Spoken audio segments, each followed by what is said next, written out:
লিতং যেন তস্मै শ্রী গুরুবে নমঃ। মূকং করোতি বাচালং পঙ্গুং লঙ্ঘয়তে গিরিম যৎকৃপাস্তমহং বন্দে শ্রী গুরুন দীনতারিণম। মংসা কল্পতরুভ্যশ্চ কৃপা সিন্ধুভ্যেব চ পতিতানাং পাবনেভ্যো বৈষ্ণবেভ্যো নমঃ। শ্রীকৃষ্ণ চৈতন্য প্রভু নিত্যানন্দ শ্রী অদ্বৈত গদাধর শ্রীবাসাদি শ্রী গৌর ভক্তবৃন্দ। হরে কৃষ্ণ কৃষ্ণ কৃষ্ণ হরে হরে, হরে রাম রাম রাম হরে হরে। সর্বাগ্রে মদীয় গুরুপাদ পদ্ম ভক্তি কমল মধুসূদন গোস্বামী গুরু মহাজের রাতুল চরণ আমি সাষ্টাঙ্গ ধন্যবাদ জ্ঞাপন করছি, তিনি প্রসন্ন হন।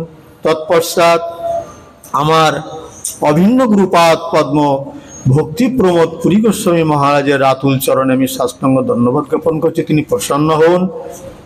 এবং সপার্শ্বদ জগৎগুরু প্রভুপাদের চরণে আমি সাষ্টাঙ্গ ধন্যবাদ জ্ঞাপন করছি, তাঁরা প্রসন্ন হন।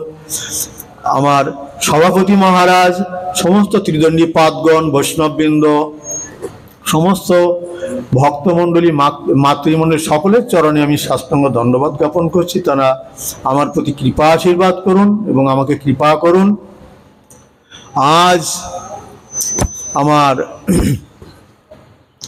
শিক্ষাগুরু ভক্তি বিভূত বোধন মহারাজের রাতুল চরণে আমি সাষ্টাঙ্গ ধন্যবাদ জ্ঞাপন করছি, তিনি আমার প্রতি প্রসন্ন হন এবং আশীর্বাদ করুন। ইতিপূর্বে আমাদের ভক্তি প্রমোদ গোবিন্দ মহারাজ,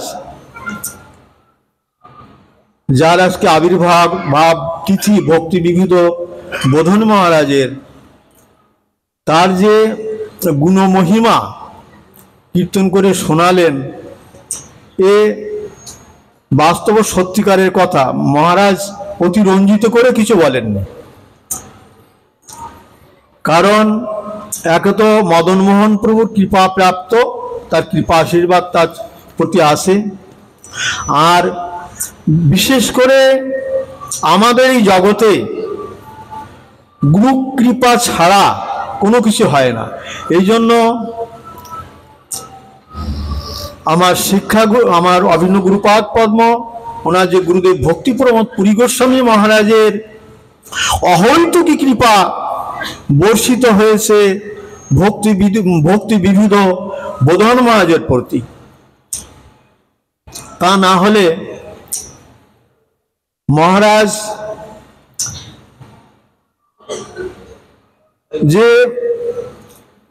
আমার অভিন্ন গুরুপাদ পদ্ম পুরী গোস্বামী ভক্তিপ্রমোদ পুরী গোস্বামী মহারাজের যেভাবে কৃপা আশীর্বাদ লাভ করেছেন, আর আজকে আপনারা এই যে গোপীনাথ গৌড়ীয় মঠের যে বৈভব আজকে বিশ্বে, এবং যেভাবে উনি আমাদের প্রভুপাদের বাণী, রূপ রঘুনাথের কথা বাণী যেভাবে আজকে গোটা বিশ্বতে প্রচার করে যাচ্ছেন, পূর্বে আমাদের যে পরম গুরুদেব ভক্তি সিদ্ধান্ত সরস্বতী গোস্বামী ঠাকুর প্রভুপাদ, ওনার যে আদেশে আমাদের ভক্তি হৃদয় বন মহারাজ আরো অন্য সমস্ত সব মহারাজরা গেছিলেন। পরবর্তীকালে আমাদের ভক্তিবেদান্ত স্বামী মহারাজ গেছিলেন, পরবর্তীকালে যে ভক্তিবেদান্ত নারায়ণ মহারাজ, ভক্তিবল্লভ তীর্থ মহারাজ, তারপরে এখন বর্তমানে আমাদের যেভাবে ভক্তি বিবিধ বোধন মহারাজ পাশ্চাত্য দেশে যেভাবে আমাদের এই প্রভুপাদের বাণী, রূপ রঘুনাথের কথা বাণী, সনাতন ধর্ম যেভাবে প্রচার করছে, এ একমাত্র তার গুরু কৃপা। কারণ এই জগতে গুরু কৃপা ছাড়া কখনো, গুরু বৈষ্ণবের কৃপা ছাড়া কখনো কিছু সম্ভব নয়। তো যাই হোক, আমি তার এই যে গোপীনাথ গৌড়ীয় মঠের আমি বেশি কিছু বলতে চাই না, আপনারা সব জানেন যে বোধন মহারাজ যেভাবে গোপীনাথ গৌড়ীয় মঠের যেভাবে বৈভব, কারণ এগুলো হয়েছে আমি আমার যে অভিন্ন গুরুপাদ পদ্ম ভক্তি প্রমোদ পুরী গোস্বামী মহারাজ, আমি প্রথম যখন মঠে এসেছি, যখন ওই মহারাজ আমাদের শ্রী চৈতন্য গৌড়ীয় মঠে মহারাজ ওখানে থেকে পায়ে হেঁটে, খালি পায়ে, ওই অবস্থায় আমার একবার মনে আছে, আমি আমার কাঁধে হাত দিয়ে, তখন তো মানে মাঠের মধ্যে দিয়ে, বামুনপুকুর থেকে মাঠের মধ্যে দিয়ে সীতারঙ্গনে যেতে হতো।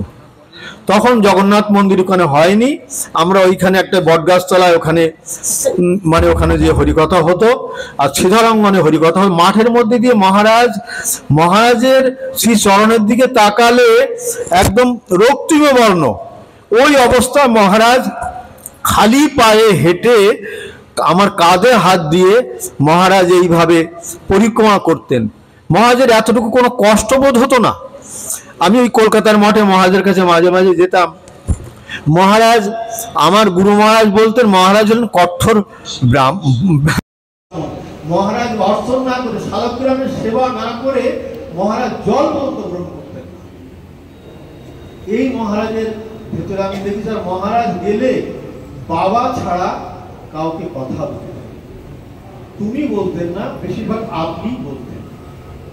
এই জন্য এই মানে মহাপুরুষের প্রভুপাদের নিজজনের কৃপা পেয়েছেন, তার কৃপা মানে অভিষিক্ত হয়েছেন ভক্তি বিভূত প্রভু, তার কৃপাতেই আজকে এই গোপীনাথ গৌরী মঠে। আর মহারাজের ভজন, যে আমার গুরুপাদ পদ্মপুরী মহারাজ যে ভজনশীল ছিলেন, তার ভজনের প্রভাব, যাই হোক, যার আজকে মানে আবির্ভাব তিথি, ভক্তি বিভূত বোধন মহারাজের শ্রী চরণে আমার বিনীত প্রার্থনা, তিনি আমার প্রতি প্রসন্ন হোক এবং আশীর্বাদ। হরে কৃষ্ণ। আমি যেন মানে তিনি যেভাবে গুরু সেবা করছেন, আমি যেন এইভাবে গুরু সেবা, গুরু বৈষ্ণবের সেবা করতে পারি। বাঞ্ছা কল্পতরু কৃপা সিন্ধু ভয় প্রতিকার পালন